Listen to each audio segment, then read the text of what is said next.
എല്ലാവർക്കും മലയാളം പഠിപ്പുരയിലേക്ക് സ്വാഗതം. ഇന്നത്തെ ക്ലാസ് പയ്യന്നൂർ പാട്ടിനെ കുറിച്ചാണ്. പയ്യന്നൂർ പാട്ട് എന്ന് പറയുമ്പോൾ കേരള ചരിത്രത്തിൽ നമുക്ക് ഒരുപാട് അറിവുകൾ കിട്ടിയ പാട്ടാണ് പയ്യന്നൂർ പാട്ട്. എന്നാൽ ഇതിനെക്കുറിച്ച് റെഫറൻസുകൾ നോക്കുമ്പോൾ വളരെ കുറവാണ്. അതായത് പയ്യന്നൂർ പാട്ട് വേണ്ട രീതിയിൽ പഠിക്കപ്പെട്ടിട്ടില്ല എന്ന് വേണമെങ്കിൽ പറയാം. കണ്ടെത്തിയ അറിവിനെ അടിസ്ഥാനമാക്കി നമുക്ക് ഇന്നത്തെ ക്ലാസ് മുന്നോട്ട് കൊണ്ടുപോകാം. പയ്യന്നൂർ പാട്ട് വടക്കൻ പാട്ടിൻ്റെ ശൈലി സാദൃശ്യമാണ് പയ്യന്നൂർ പാട്ടിന് ഉള്ളത്. ഇതൊരു അജ്ഞാത കർത്തകമാണ്. ആരാണ് എഴുതിയതെന്നോ എവിടെ നിന്നാണ് ഇതിൻ്റെ ഉത്ഭവമെന്നോ ഒന്നും ഇന്ന് വരെ കണ്ടുപിടിച്ചിട്ടില്ല.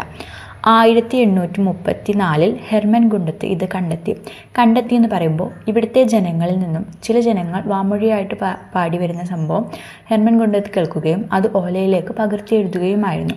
അത് പിന്നീട് ജർമ്മനിയിലെ ട്യൂബിംഗൻ സർവകലാശാല ലൈബ്രറിയിലേക്ക് ഹെർമൻ ഗുണ്ടത്ത് മാറ്റുകയായിരുന്നു. പിന്നീട് 1991 പ്രൊഫസർ ജക്കരിയ ഈ കൃതിയെ അവിടെ നിന്നും കണ്ടെത്തുകയും അത് പ്രസിദ്ധീകരിക്കുകയും ചെയ്തു. പയ്യന്നൂർ പാട്ടിൽ 104 പാട്ടുകളാണ് ഉള്ളത്. യഥാർത്ഥത്തിൽ 103 ഒരു പാട്ട് ആവർത്തനമാണ്. അപ്പോൾ 104 പാട്ടുകൾ.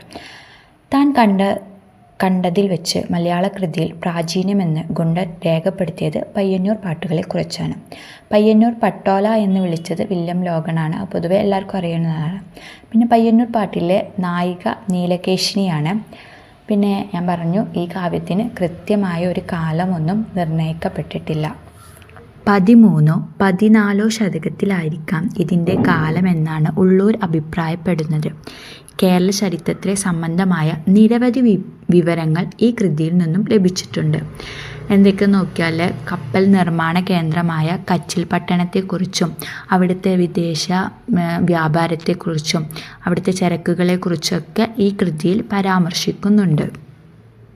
കൂടാതെ അഞ്ചുവണ്ണം, മണിഗ്രാമം, വളഞ്ചിയർ, പട്ടണസ്വാമികൾ, ജ്ഞാനാദേശികൾ എന്നീ കച്ചവട സംഘങ്ങളെക്കുറിച്ചും പഴയങ്ങാടി, പാഴി, പയ്യന്നൂർ എന്നീ സ്ഥലങ്ങളെക്കുറിച്ചുമെല്ലാം ഈ കൃതിയിൽ പരാമർശിക്കുന്നുണ്ട്. അങ്ങനെ പണ്ടത്തെ നമ്മുടെ കേരളത്തെക്കുറിച്ചുള്ള നിരവധി വിവരങ്ങൾ ഈ പയ്യന്നൂർ പാട്ടിൽ നിന്നും നമുക്ക് ലഭ്യമാണ്.